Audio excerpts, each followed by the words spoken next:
Full Moon sale காலை 9 மணியிலிருந்து இரவு 12 மணி வரை ஜூலை 29 ஒரு நாள் மட்டும்.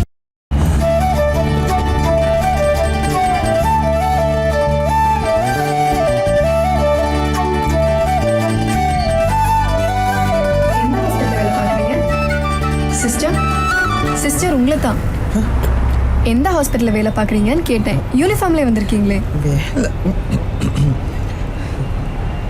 வேலை தேடிட்டு இருக்கீங்க? நான் காவ்யா. உங்க பேர் என்ன?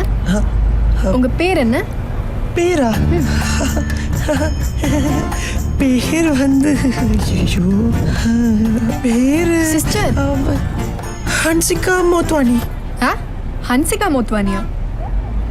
அந்த மாதிரி வந்து ரெஜினா மோத்வானி. ரெஜினா மோத்வானி பேர் ரொம்ப பெருசா இருக்கே. ரெஜினால ரே, மோத்வானில மோ. ரெமோ சூப்பரா இருக்குல்ல? நான் அப்படியே கூப்பிடுறேன். செம்மையா இருக்குங்க. இன்னைக்கு என்னமோ நடக்க போகுது. உங்க தொண்டை சரியில்லைன்னு நினைக்கிறேன். லைட்டா ஜென்ஸ் வாய்ஸ் வருது.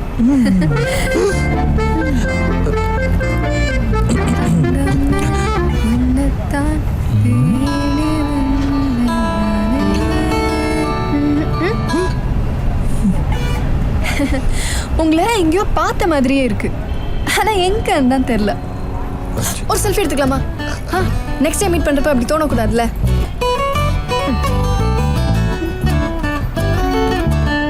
சிஸ்டர் இங்க பாருங்க, இங்க பாருங்க. சரிங்க, ஸ்மைல். இப்ப என்ன வேலை இல்ல அவ்வளவுதானே?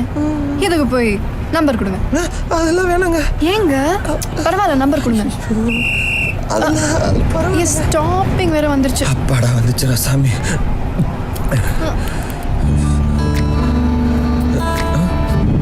இதுதான் என் நம்பர். மண்டே மார்னிங் IMF ஹாஸ்பிட்டல் வந்துட்டு கால் பண்ணுங்க. பாய். ஏங்க உங்களுக்கு எங்க தேவையில்லாத கஷ்டம்?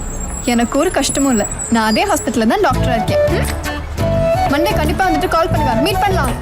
பாய் ராமா சிஸ்டர்.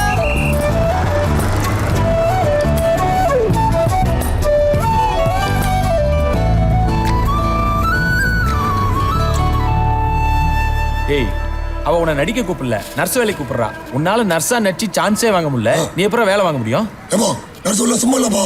ஊசி போடணும், தையல் போடணும், கட்டு போடணும், மருந்து கொடுக்கணும், மாத்திரை கொடுக்கணும், சீட் எழுதி கொடுக்கணும். இவ்வளோ எவ்வளோ செத்து போட போட்டு போட்டு கொடுக்கணும். நீ பேசும்போது கொஞ்சம் கேப் கொடுக்கணும். ஒண்ணுமே புரியல. நர்ஸ் சொல்ல இவ்வளோ இருக்குது, நீ பாட்டுக்கு அசாடா போறேன்ற. நான் ஒன்றும் வேலை பார்க்க போறேன்னு சொல்லியே, வேலை பார்க்குற மாதிரி நடிக்க போறேன்னு தானே சொல்றேன்.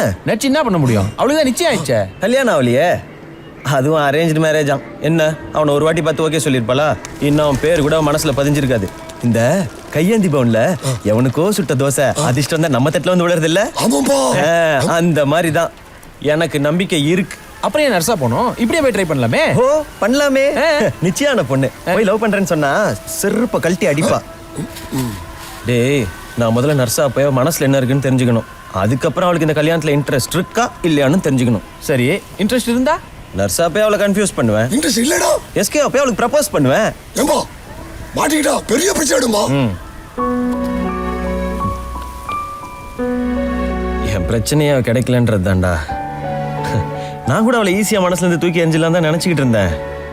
ஆனா அந்த லவ்னு ஒரு வார்த்தை சொன்னப்ப மூச்சு கூட விட முடியாம நின்றுட்டு இருந்தேன் பாரு. அப்பதான்டா எனக்கே புரிஞ்சுது, அவ கிடைச்ச எனக்கு எல்லாமே கிடைச்சிருந்தா. சரிடா அப்பா, நாங்க சொல்றதெல்லாம் விட்டு தொலைடா. நீ சொல்லு, உன் மனசாட்சியை தொட்டு சொல்லு. நீ பண்றதெல்லாம் தப்புன்னு உனக்கே தெரியல? டேய், எல்லாமே முடிஞ்சு போச்சுன்னு ஒதுங்கினதுக்கு அப்புறமும் நான் ஏன்டா திரும்ப அவளை பார்க்கணும்? அவ ஏன்டா என்கிட்ட வந்து பேசணும்? அப்ப எங்களுக்குள்ள ஏதோ ஒன்று இருக்குல்ல. தப்போ ரைட்டோ, கடவுள் எனக்கு கொடுத்த கடைசி சான்ஸா நினைச்சுக்கிறேன். எனக்கு அவ வேணும். இது கிரைம். மாட்டின லைஃபே காலி ஆயிடும். டேய், காதலிக்கிற பொண்ணு கிடைக்கணும்னு முயற்சி பண்ணாதவன் அந்த பொண்ணு கிடைக்கலன்னு வருத்தப்படுறதுக்கு தகுதியே இல்லாதவன்.